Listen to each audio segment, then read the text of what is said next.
"I'm sorry, but you can't come in here." The words hung in the lobby like smoke, not loud, not cruel, just certain. Claire Richardson stood at the security desk of the Meridian Tower, her building, though the young man in the uniform didn't know that, and felt the familiar weight settle in her chest.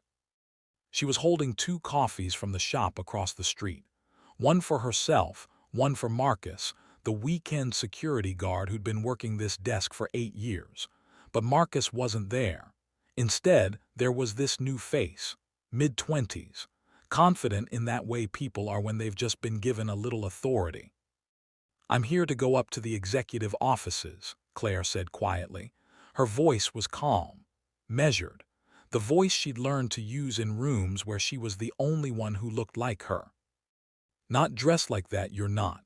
The guard, his name tag said Tyler, looked her up and down. Jeans, a Howard University sweatshirt, sneakers, her locks pulled back in a simple ponytail, Saturday morning casual. It was 7:30 a.m. The building was nearly empty. Claire had come in early like she did most Saturdays to work without interruption, to think, to plan. She'd been doing this for 3 years. But Tyler didn't know that.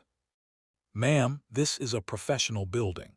We have dress code requirements for anyone accessing the executive floors. If you're here for janitorial or maintenance, that's a different entrance around back." Something in Claire's chest tightened. Not anger yet, just recognition. She'd been here before in different buildings, different cities, different versions of this exact moment. The moment when someone looked at her and saw only what they expected to see. Not the CEO, not the owner, not the woman whose signature was on Tyler's paycheck. Just a black woman who couldn't possibly belong on the executive floor. Claire set down the coffees very carefully on the marble counter. "I need to go upstairs," she said again, still quiet, still calm. "And I need to see your work order or appointment confirmation," Tyler replied. "Security protocol, no exceptions." A man in expensive athletic wear walked through the lobby behind them, heading for the elevators. Tyler didn't even glance at him. No request for ID. No questions about dress code. Claire noticed, she always noticed. She could feel the choice forming in front of her. She could tell Tyler who she was, could demand to see the building manager, could pull out her phone and make calls that would end his shift very quickly. Or she could wait, could see how this played out, could learn something about her own building's security culture that she wouldn't learn any other way. Sometimes the most powerful thing you can do is let people show you exactly who they are. "I'll wait here," Claire said simply. Tyler looked confused. "Ma'am, if you don't have proper authorization, you'll need to leave the building." "I'll wait," she repeated. And she pulled out her phone, not to make calls but to work, right there in the lobby, standing at the security desk like she had all the time in the world. Because she did. She owned it. Let me tell you about Clare Richardson. She was 43 years old, self-made in the truest sense of the word, raised in South Side Chicago by a mother who cleaned office buildings and a father who drove a city bus. First in her family to go to college, worked her way through Howard on scholarships and night shifts at the campus library. Started in commercial real estate at 25. Spent 15 years learning every aspect of the business: acquisitions, development, property management, finance. Saved every dollar she could, made strategic investments, built relationships, earned trust. 3 years ago, she'd purchased the Meridian Tower for $42 million, a struggling office building in a prime location that everyone else thought was too risky. Claire saw potential. She always did. She renovated, updated systems, brought in quality tenants, increased occupancy from 68% to 96%. The building was now valued at $73 million. She built an empire, quietly and carefully. And now she was standing in the lobby of her own building, being told she didn't belong. Tyler was on his phone now, probably calling someone. Claire could hear fragments. Won't leave. Says she needs to go upstairs. No, she won't show ID. She kept working on her phone, reviewing contracts for a new acquisition in Baltimore. The irony wasn't lost on her. She was literally doing the work of running this building while being prevented from entering it. A woman in yoga clothes walked past, heading for the building's fitness center. Tyler waved her through without a word. Claire looked up, made eye contact, went back to her phone. 5 minutes passed, then 10. Other people came and went, all of them white. All of them waved through without question, some in gym clothes, some in casual weekend wear. One man in paint-stained overalls who was apparently doing renovation work in one of the units. Claire remained at the desk. Tyler was getting increasingly uncomfortable. This wasn't following any script he knew. Most people, when told they couldn't enter, either argued or left. Claire was doing neither. She was just present, calm, waiting. "Ma'am," he tried again, "I'm going to have to ask you to leave the building. You're loitering." "I'm not loitering," Claire said pleasantly. "I'm waiting." "For what?" "For the right person to arrive." Tyler's supervisor, apparently.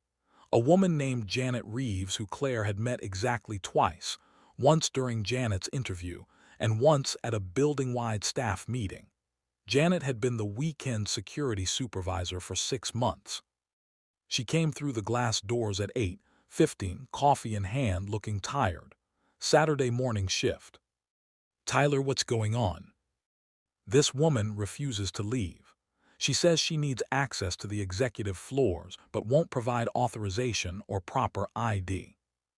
Janet looked at Claire for the first time, really looked. And something flickered across her face.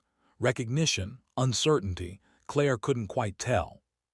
"Ma'am, I'm the security supervisor. Can I help you with something?" Claire smiled. It was a small smile but genuine. "Hello, Janet. Yes, I think you can." The use of her name made Janet pause. "I'm sorry, do we know each other?" "We've met twice. Once when I interviewed you for this position, and once at the September staff meeting." The color drained from Janet's face. "Oh my God," she whispered. "Ms. Richardson." Tyler's head snapped around. "What?" Janet's hands were shaking slightly. "Tyler, this is Clare Richardson. She owns this building." The lobby went very quiet. Tyler stared at Claire like she'd materialized from thin air. "You, what?" "I own the Meridian Tower," Claire said calmly. "Have for 3 years now. I come in most Saturday mornings to work. Usually Marcus is here. He knows me, but you're new." I did." Tyler was struggling to form words. "You weren't dressed like I thought you were." "You thought I was what, Tyler?" Claire's voice was still gentle, but there was steel underneath now. Not anger, just truth. He couldn't say it, couldn't admit out loud what they all knew he thought. Janet jumped in. "Ms. Richardson, I am so incredibly sorry. This is completely unacceptable. Tyler is new, he started last week, and obviously his training was inadequate. I take full responsibility." "What training did he receive?" Claire asked. "Standard security protocols, building access procedures, emergency response. We went over it all." "Did you show him photos of key building personnel?" Janet hesitated. We covered that in the manual." "Did you show him photos?" Claire repeated. "No, not specifically." Claire nodded slowly. "So Tyler here has been working security in a building for a week without knowing who owns it, who runs it, who has unrestricted access. Is that correct?" That's an oversight. I apologize." "An oversight," Claire echoed. She let the word sit there. A woman emerged from the elevator bank. Charlotte Price, the CEO of a tech startup that leased the entire 11th floor. She was white, mid-50s, dressed in expensive athleisure. She saw the scene at the security desk and paused. "Claire, everything okay?" "Good morning, Charlotte," Claire said warmly. "Everything's fine, just a small misunderstanding." Charlotte looked at Tyler, at Janet, back at Claire. She'd been in business long enough to read a room. "Well, if you need anything, you know where to find me. See you at the tenant council meeting Wednesday." Wouldn't miss it. After Charlotte left, Janet turned to Tyler. "Go take your break now." "But I just—" "Now, Tyler." He left, practically running. Janet turned to Claire, and there were tears in her eyes. "Ms. Richardson, I don't even know what to say. This is mortifying. You have every right to fire me, to fire both of us. I failed at my job." Claire picked up the 2 coffees from the counter. One was probably cold by now. "Walk with me, Janet." They rode the elevator to the 15th floor in silence. The executive floor, floor-to-ceiling windows overlooking the city, modern furniture, art on the walls that Claire had chosen herself. Her office was at the end of the hall, corner suite, with a view that still took her breath away sometimes. She unlocked the door, with a key, right in front of Janet, making a point, and gestured for Janet to sit. "I'm going to tell you something," Claire said, settling into her chair, "and I need you to really hear it." Janet nodded, looking miserable. "This isn't the first time something like this has happened to me. It won't be the last. I've been escorted out of buildings I own. I've been asked to show credentials in boardrooms where I'm the highest-ranking person. I've had white colleagues assume I'm the assistant, the secretary, the diversity hire. I've had it happen so many times I've lost count." She took a sip of her cold coffee. "When I was 30, I got angry every time, demanded apologies, made scenes, burned bridges, and you know what happened. People said I was difficult, aggressive, had a chip on my shoulder, so I learned to do something different." "What?" Janet asked quietly. "I learned to let moments like this become teaching moments. Not for me, I already know what's happening, but for the people who need to see it. The people who don't understand what bias looks like in practice. The people who can actually change things if they choose to." Claire opened her laptop. "Tyler made an assumption about me based on how I looked, based on what he thought someone who owns a building should look like. That assumption made him treat me like I didn't belong in my own property. Now I could fire him for that, and maybe I should, but what would that teach him? That he got caught. Not that he was wrong, not why he was wrong, just that he should be more careful next time." "What are you going to do?" Janet asked. "I'm going to let him stay, on probation, and I'm going to require something of him and of you and of every security guard in this building." Janet waited. "I want comprehensive training on unconscious bias, not just a manual to skim, real training, role-playing scenarios, discussion groups, understanding how assumptions affect security decisions. Because here's what Tyler doesn't understand yet. When he sees a black woman in casual clothes and assumes she, janitorial or maintenance, he's not just being rude. He's creating a security vulnerability." Claire pulled up a file on her computer. "What if I had been a threat? What if I'd actually been someone who didn't belong here, but I was white and well-dressed? Tyler would have waved me through without a second glance, just like he did with that man in paint-stained overalls earlier. His bias doesn't just hurt people's feelings. It makes the building less safe." Janet was nodding slowly, understanding dawning. "So here's what's going to happen," Claire continued. "You're going to develop a new security training program. I'll fund it. I'll bring in professional facilitators. And every guard, including Marcus, including you, is going to participate. Because this isn't about Tyler being a bad person. This is about all of us carrying unconscious assumptions that affect how we do our jobs. Ms. Richardson, thank you for giving us a chance to do better." "I'm not doing it for you," Claire said gently but firmly. "I'm doing it for the next black woman who walks through that lobby, and the next one after that. I'm doing it because I can, and because if I don't, nothing changes." Janet stood to leave, then paused. "Can I ask you something?" "Go ahead." "Why did you wait in the lobby? You could have just told Tyler who you were, shown your ID, ended it in 30 seconds. Claire was quiet for a moment, looking out at the city below. Because I wanted to see what would happen if I didn't perform authority the way Tyler expected it to look. I wanted to see if quiet patience would eventually bring truth to light. And I wanted witnesses. Witnesses. Charlotte saw what happened. So did at least 4 other people who came through that lobby. They saw a black woman being questioned while white people walked past without scrutiny. They saw Tyler's different standards for different people. That matters. Because when I implement changes now, when I require this training, when I hold security to higher standards, people will understand why. They saw it. It's not abstract anymore. Janet left, and Claire finally had her quiet Saturday morning. But first she made a call. Marcus, it's Claire. I know it's your day off, but I wanted to fill you in on something that happened this morning. Marcus Williams had been working security for 30 years. Army veteran, father of 3, grandfather of 7. He'd seen a lot, and he'd learned that the best security came from knowing people, not just procedures. When Claire told him what happened with Tyler, he was quiet for a long time. I should have made sure he knew, Marcus said finally. Before my day off, I should have walked him through everything. Marcus, this isn't on you. Feels like it is. You're good people, Ms. Richardson. You deserve better. What I deserve is a security team that treats everyone with respect and uses actual security judgment instead of assumptions. Help me build that.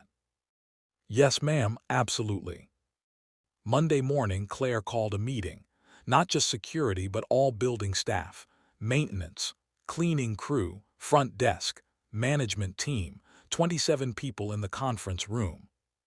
Tyler was there, looking like he wanted to disappear into the floor. I want to tell you all what happened Saturday morning, Claire began. Not to embarrass anyone, but because I think we need to talk about it. She described the encounter, the assumptions, the differential treatment, the moment of recognition. Some people looked uncomfortable. Others looked angry, not at Claire, but at the situation. A few nodded knowingly, like they'd experienced similar things. I could have handled this differently, Claire said. I could have made it about punishment, about firing, about making an example, but I don't think that's what would actually create change. So instead, I'm going to invest in training. Real training about unconscious bias, about security best practices, about treating everyone who comes through our doors with respect. She looked at Tyler.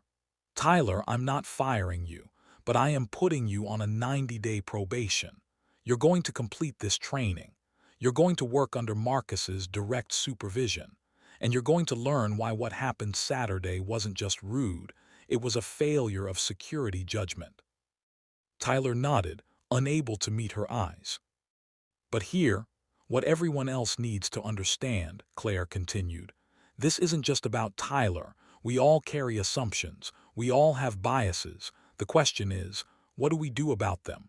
Do we pretend they don't exist? Or do we acknowledge them and work to counter them? A woman from the cleaning crew raised her hand. Maria Gonzalez, who'd been with the building for 12 years. Ms. Richardson, can I say something? Of course. I've been asked probably 50 times if I speak English. By tenants, by visitors, by delivery people. I was born in New Jersey. I have a degree in education. I took this job when my husband got sick because the hours worked for our family. But people see me cleaning and they assume I'm less than. It would be nice if the training could help with that too. Others chimed in. David from maintenance talked about being followed by tenants who assumed he was stealing. Lisa from the front desk talked about visitors who ignored her and addressed questions to her male colleagues. The conversation went for 90 minutes. Claire listened to all of it. This was what she'd wanted, not just security training, but a building-wide reckoning with how they treated each other, how assumptions affected everyone. Here, what I'm proposing, Claire said when the stories finally wound down. We bring in Dr. Patricia Coleman. She's a consultant who specializes in organizational inclusion. She's going to work with us over the next 3 months to develop training, yes, but also to help us build a culture where everyone is seen and valued. where we don't make assumptions based on race, gender, age, position, where respect is the baseline. She paused. This is going to cost money, time, effort. Some of you might find it uncomfortable, but I think it's necessary, not just because of what happened to me on Saturday, but because of what's been happening to all of you for years. We can be better. We will be better. The vote to implement the program was unanimous. Over the next week, word spread. First through the building, tenants heard about it, some from staff, some from the Monday memo that Clare sent to all businesses leasing space. The reactions were mixed. Charlotte from the tech startup sent an enthusiastic email. "This is fantastic leadership. Would love to discuss bringing similar training to my own team." A law firm on the 8th floor was less enthusiastic. "While we appreciate the intention, we hope this won't create an uncomfortable work environment or lead to accusations against our staff." Claire replied personally to every response. Then the local business journal picked up the story. A reporter had heard about it from a tenant and called Claire for comment. "Is it true you were denied entry to your own building by security?" Claire considered her words carefully. She could downplay it, could say it was just a misunderstanding, could protect the building's reputation. Or she could tell the truth. "Yes, I'm the owner of the Meridian Tower, and I was prevented from entering by security who made assumptions based on my appearance. Rather than simply disciplining the guard involved, I'm using this as an opportunity to implement comprehensive bias training for all building staff. Because I believe incidents like this reveal systemic issues, not just individual mistakes." The article ran Wednesday. By Thursday, it had been picked up nationally. Black CEO turned away from her own building responds with training, not termination. The phone started ringing. Other business owners wanting to know about the training program, reporters requesting interviews, advocacy groups applauding her response. But also hateful emails, comments calling her race baiting, accusations that she was making it up for publicity, threats. Claire read them all, saved the threatening ones for the police, deleted the rest. She expected this. The moment you speak truth about race in America, especially as a black woman, there's always backlash, always people who'd rather you stay quiet. But she hadn't stayed quiet when they'd tried to deny her business loans. Hadn't stayed quiet when commercial realtors assumed she couldn't afford properties she could buy with cash. Hadn't stayed quiet when male colleagues talked over her in meetings. She wasn't going to start now.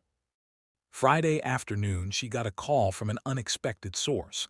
Brandon Mitchell, the CEO of Mitchell Properties, one of the largest commercial real estate firms in the region. Old money, old connections, old assumptions about who belonged in their world. Claire had pitched them on a partnership 2 years ago. They rejected it without even reviewing her proposal. She moved forward without them. "Ms. Richardson, I read the article about the Meridian Tower. I wanted to reach out." "I'm listening," Claire said neutrally. "What happened to you was unacceptable. I'm ashamed to say I've probably walked past similar situations without recognizing them. Your response, the training program, the investment in your staff, it's made me think about how we operate at Mitchell Properties." Claire waited. She learned that powerful men often called to perform concern without actually changing anything. "I'd like to discuss bringing you in as a consultant," Brandon continued, "to help us examine our own practices, our own biases. We have a pretty homogeneous leadership team, and I'm starting to understand that's not just a diversity issue, it's a business problem. We're missing perspectives, missing opportunities." "You rejected my partnership proposal 2 years ago," Claire said calmly, "without review." Yes, we did, and I think we made that decision for exactly the kinds of reasons we should be examining." "Send me a formal proposal," Claire said. "A real one, with scope, timeline, compensation. If I decide to take this on, it won't be as a favor. It'll be as a consultant providing valuable expertise that you're paying market rate for. Absolutely. I'll have something to you by Monday. After she hung up, Claire sat in her office for a long moment. This was the part that exhausted her, having to explain to white people why bias matters, having to educate when she'd rather just run her business, having to prove her expertise over and over. But it was also an opportunity. If she could help shift thinking at a firm like Mitchell Properties, that meant better opportunities for the next generation of black professionals in commercial real estate. It meant fewer people having to fight the battles she'd fought. Sometimes you carry the weight because you can, because you have to, because no one else will. Marcus knocked on her door. Got a minute? Always.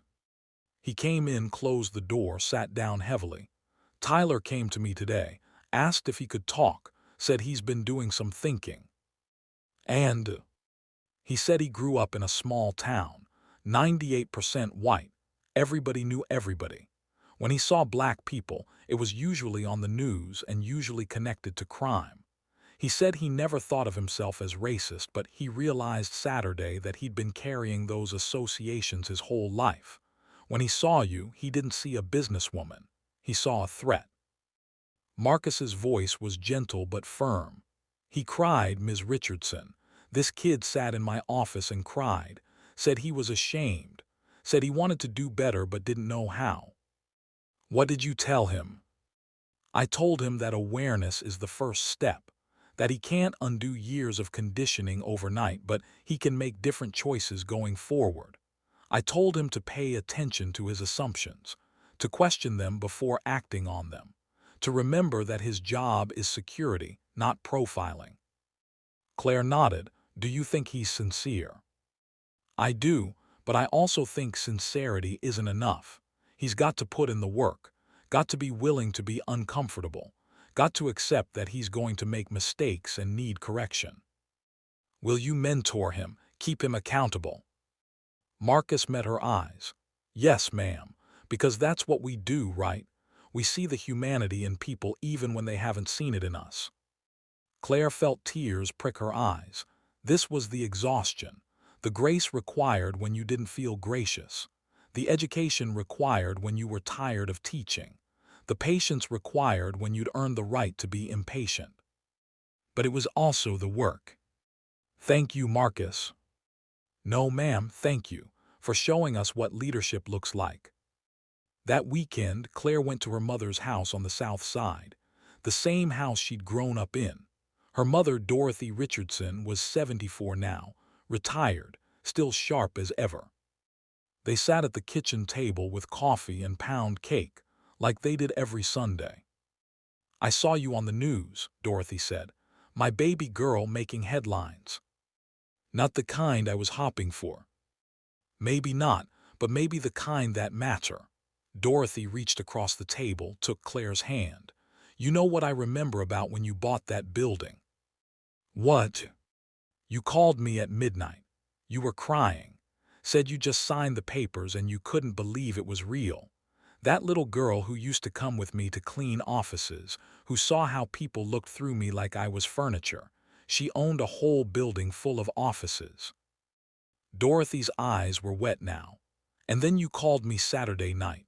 Said security turned you away from your own building. And you know what broke my heart?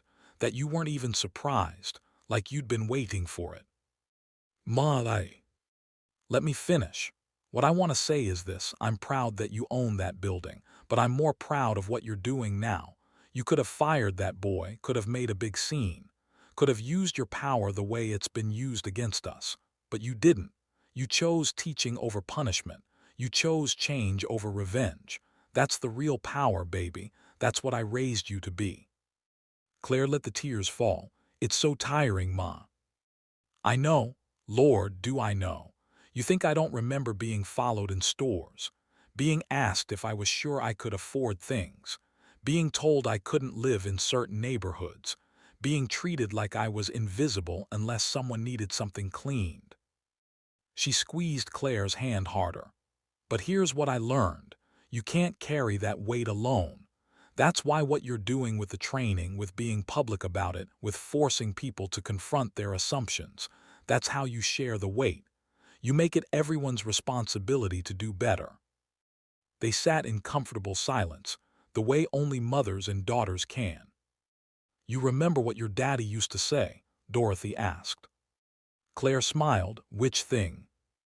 Don't let them make you small. Remember, whenever you came home crying about some slight, some insult, some door closed in your face, he'd say, baby girl.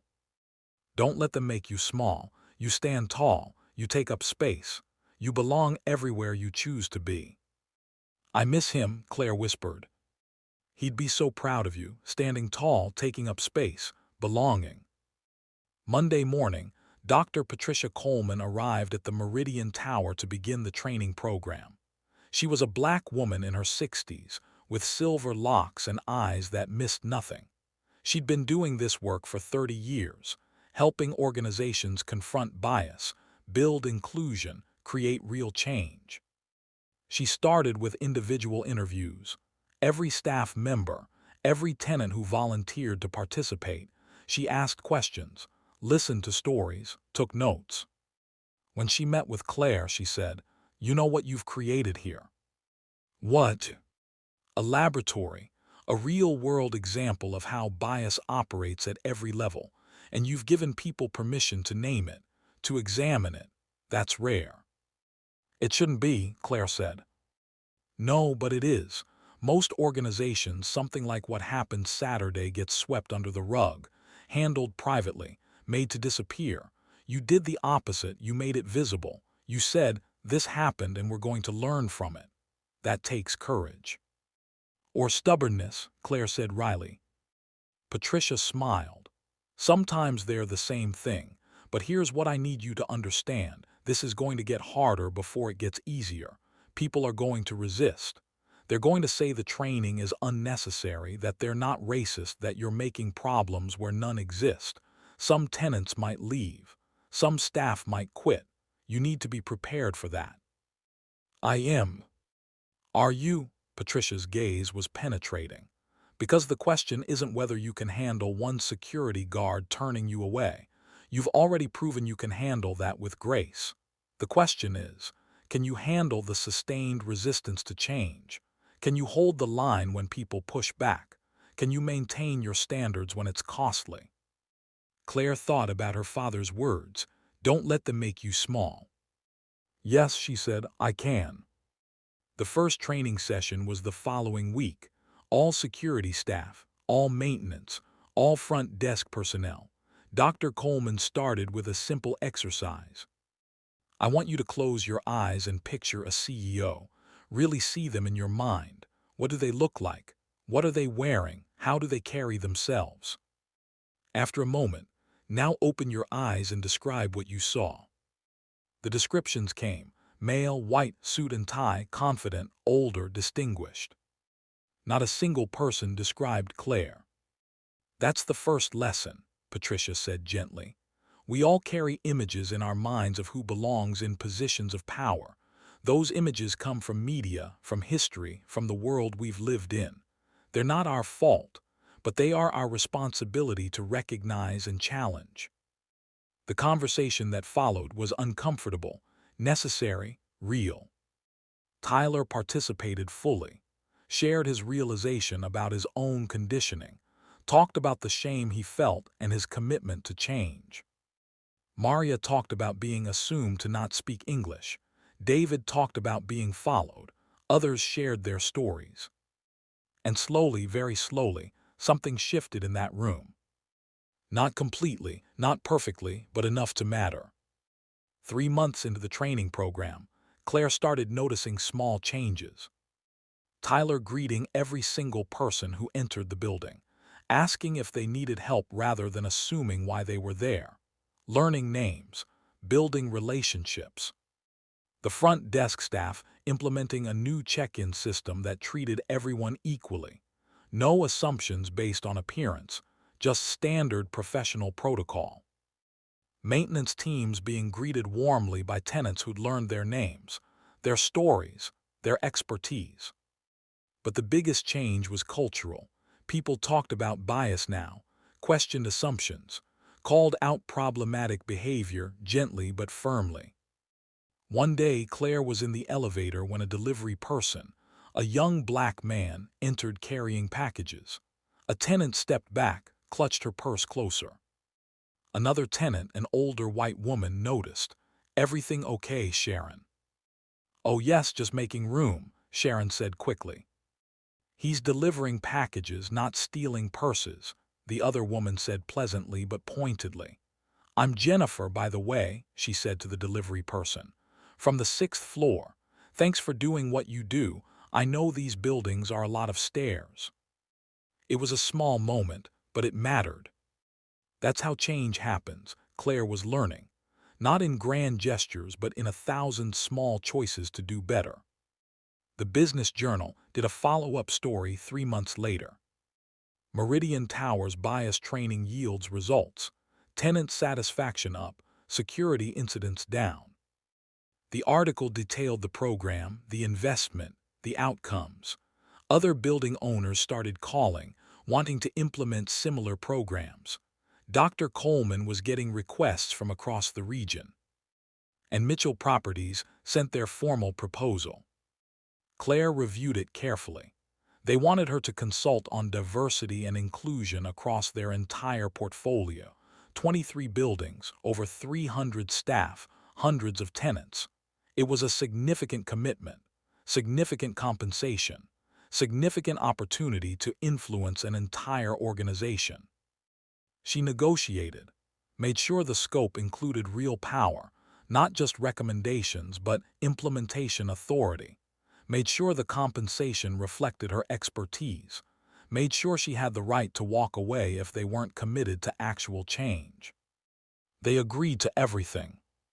The first meeting at Mitchell Properties was revealing. Their leadership team, 8 white men, 1 white woman, no people of color anywhere in executive roles. Brandon Mitchell introduced her. "This is Clare Richardson. She owns the Meridian Tower and several other properties in the region. She's here because I asked her to help us see our blind spots. I need everyone to understand. She has my full support. When she makes recommendations, I expect action, not excuses." Claire spent the day touring properties, observing interactions, reviewing policies. The patterns were clear. Security guards who watched Black and Latino visitors more closely. Front desk staff who spoke more slowly and loudly to anyone with an accent. Management teams who made assumptions about who could afford premium spaces. In her report to Brandon, she was direct. "You have a systemic problem. It's not individual bad actors. It's cultural. You've built an organization that operates on unexamined assumptions about race, class, and who belongs in professional spaces. And it's costing you in talent, in tenants, in reputation. What do you recommend?" Complete overhaul, training, yes, but also hearing practices, promotion pipelines, performance metrics, community relationships. You need to rebuild from the ground up. Brandon didn't flinch. "What do you need from me?" "Time, money, and the willingness to be uncomfortable. This is going to expose things you don't want to see. It's going to require changing people who have been with you for years. It's going to mean making decisions that look bad in the short term for gains that come later. Can you commit to that?" "Yes." They shook hands. The work was exhausting. Claire was essentially running 2 transformation projects simultaneously, her own building and Mitchell's entire operation. She hired additional staff, brought in other consultants, built systems. And she watched as the same resistance she'd faced at Meridian played out at Mitchell, the same defensiveness, the same "I'm not racist" protests, the same discomfort when asked to examine assumptions. But she also saw the same slow shifts, the same small changes, the same moments of recognition. A property manager who'd been with Mitchell for 20 years came to her after a training session. "I need to tell you something," he said. "I'm listening." 10 years ago, a black couple inquired about leasing space in one of our premium buildings. I told them it was already leased. It was. I just, I looked at them and assumed they couldn't afford it. I didn't even show them the space. He was crying now. I drove past that building last week. It's still sitting empty. We never filled that space. And I've been carrying this guilt for 10 years, knowing I let bias cost the company money and that couple an opportunity. I don't know how to make it right. You can't change the past, Claire said gently. But you can commit to doing differently going forward. You can use that guilt as fuel for growth. And you can tell that story in future training sessions, so others learn from your mistake. Will you forgive me? Claire paused. This was the question she got asked most often, the request for absolution, the burden placed on people of color to grant forgiveness for the pain caused by bias. I'm not the one you need forgiveness from, she said. I wasn't the couple you turned away, but I'll tell you this. What matters now isn't my forgiveness. It's what you do next. It's whether you become part of the solution or continue being part of the problem. He nodded, thanked her, left. Marcus called her that evening. You need to see something. He sent her a video, security camera footage from Meridian Tower. A black woman in her 30s, dressed professionally, entering the lobby. Tyler was at the desk. Good morning.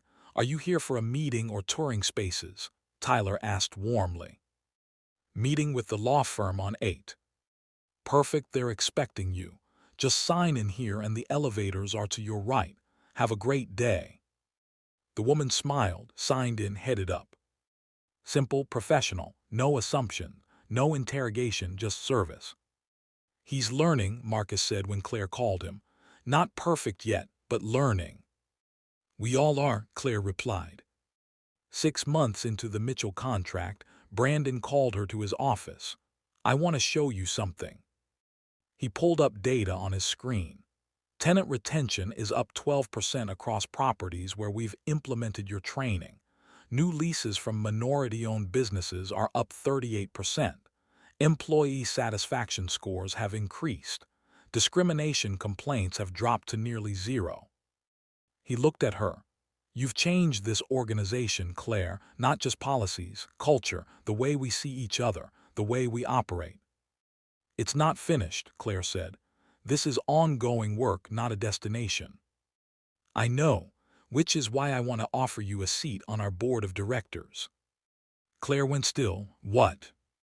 We need your perspective, your expertise, your willingness to call us on our nonsense. I'm asking you to join the Mitchell Properties Board, full voting member, equal voice, equal power. This was significant.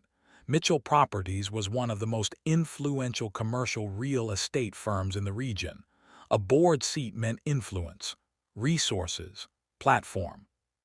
It also meant being the only black woman in that boardroom, meant carrying the weight of representation, meant continued exhaustion.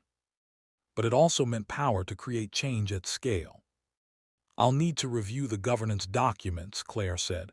Understand the commitment, the compensation, the actual authority. Of course, take your time, but I hope you'll say yes. That night, Claire sat in her office at Meridian Tower, looking out at the city lights. She thought about the journey that had brought her here, cleaning offices with her mother, working night shifts in college, facing down doubt and bias and closed doors.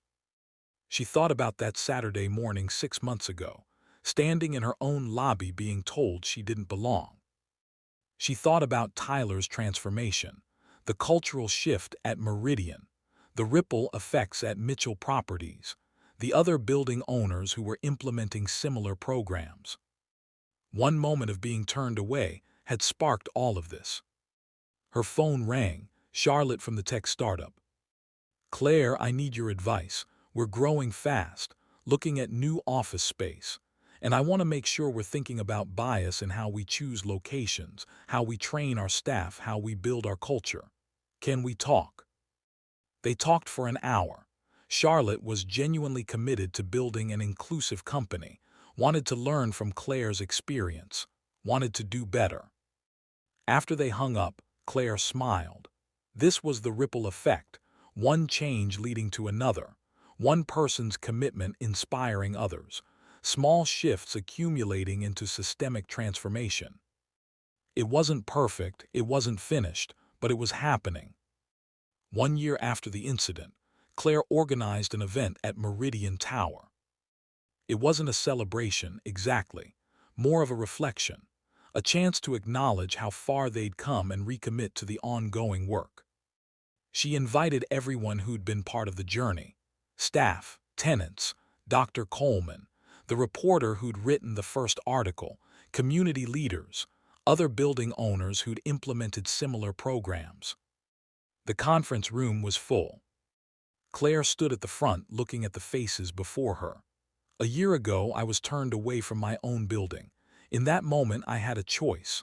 I could make it about punishment or I could make it about change.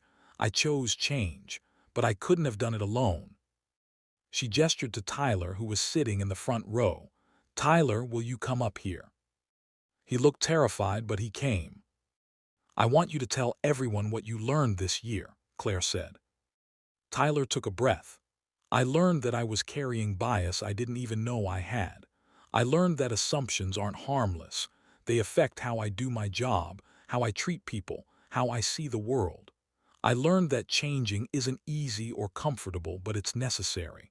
And I learned that grace and accountability can exist together." He looked at Claire. "Ms. Richardson could have fired me, should have, probably. Instead, she invested in my education, gave me a chance to become better. I'll never forget that, and I'll spend the rest of my career trying to deserve it." The room applauded. Maria spoke next, then David, then others, each sharing their own transformation, their own learning, their own commitment to ongoing growth. Dr. Coleman closed with this: "What happened at Meridian Tower isn't a fairy tale. It's not a simple story of bad person becoming good. It's the messy, difficult, uncomfortable work of an entire community choosing to examine itself, to acknowledge harm, to make different choices. That's not a one-time fix. It's a practice, a commitment, a daily discipline." She looked at Claire. "And it requires leadership willing to use their power differently, not to punish but to transform, not to shame but to educate, not to settle for comfort but to pursue justice. That's what you've modeled, Ms. Richardson. Thank you."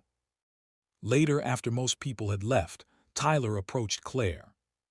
"Can I tell you something?" he asked. "Of course." "My younger sister just started college. She's studying criminal justice, wants to be a police officer.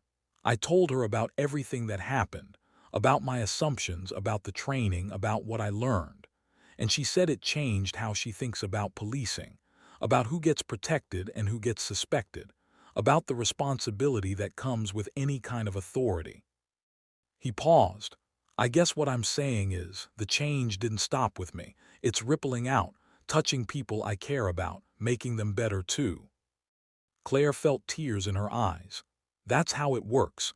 We transform ourselves, and that transformation touches everyone we encounter. Thank you for telling me that." After he left, Claire sat alone in the empty conference room. She thought about her father. Don't let them make you small. She stood tall, taken up space, belonged. But more than that, she'd created space for others to belong to. Had used her moment of exclusion to build something inclusive. Had transformed pain into purpose. Her phone buzzed. A text from her mother. "Saw the pictures from your event. Your father would be so proud. I know I am. Love you, baby girl."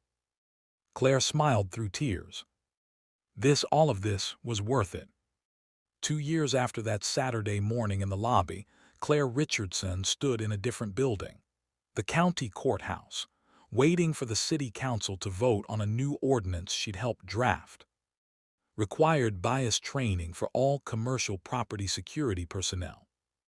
If it passed, every office building, every shopping center, every commercial property in the county would have to implement training similar to what she'd pioneered at Meridian Tower. The vote was close. Some council members argued it was government overreach. Others championed it as necessary reform. When the final vote came in, 6-5 in favor, Claire felt something release in her chest. One incident, one choice, one commitment to change over revenge. And now it was county law. Outside the courthouse, reporters waited. "Ms. Richardson, how does it feel to see your experience become policy?" Claire thought carefully before answering. "It feels like responsibility, because this law isn't the endpoint. It's the beginning. Training alone won't end bias, but it's a start. It's a public acknowledgement that assumptions based on race affect how we treat people, and that affects everyone's safety and dignity. My hope is that 2 years from now, no one else has to stand in their own lobby being told they don't belong." Do you think that's realistic? I think change is slow. I think transformation is hard. But I also think we don't get to give up just because it's difficult. We keep showing up, keep doing the work, keep holding ourselves and each other accountable. That's how we build the world we want to live in. Later that evening, Claire returned to Meridian Tower. Her building, her investment, her home in many ways. Marcus was at the security desk. Tyler was there too, training a new hire. "Evening, Ms. Richardson," they both said warmly. "Evening, gentlemen, how are things?" "Smooth day," Marcus reported. "Tyler here is showing Anthony the ropes, making sure he understands that security is about service, not suspicion." Tyler nodded. "I tell him, everyone who walks through these doors deserves respect. Our job is to keep people safe, not to make assumptions about who belongs." Claire felt pride swell in her chest. Sounds like good training. She rode the elevator to her office, sat in her chair, looked out at the city. She thought about the weight she'd carried, the exhaustion of having to educate when she'd rather just exist, the burden of choosing grace over anger, transformation over revenge. But she also thought about the changes, the ripples, the lives touched, the culture shifted, the laws passed. One person can't change everything. But one person, standing firm in their truth, refusing to be made small, can start something that grows beyond them. Her phone lit up with a message from a woman she'd never met. "Ms. Richardson, I'm moving to your city next month, looking at office space. I'm a black woman entrepreneur and I'm nervous about how I'll be treated. Then I read about Meridian Tower, about what you built there, and I thought, that's where I want to be, in a building where I'm seen as an owner, not an outsider. Thank you for creating that space." Claire typed back, "Welcome, you belong here." Because that was the truth, the simple, powerful truth that had driven everything. Everyone belongs in the spaces they choose to occupy. You just have to stand tall enough to claim it. Sometimes the most powerful thing you can do when someone tells you that you don't belong is to stand there calmly and let them be wrong. Because belonging isn't given. It's claimed. And the courage to claim it, quietly, firmly, without shrinking, that's what changes everything. Not just for you, but for everyone who comes after.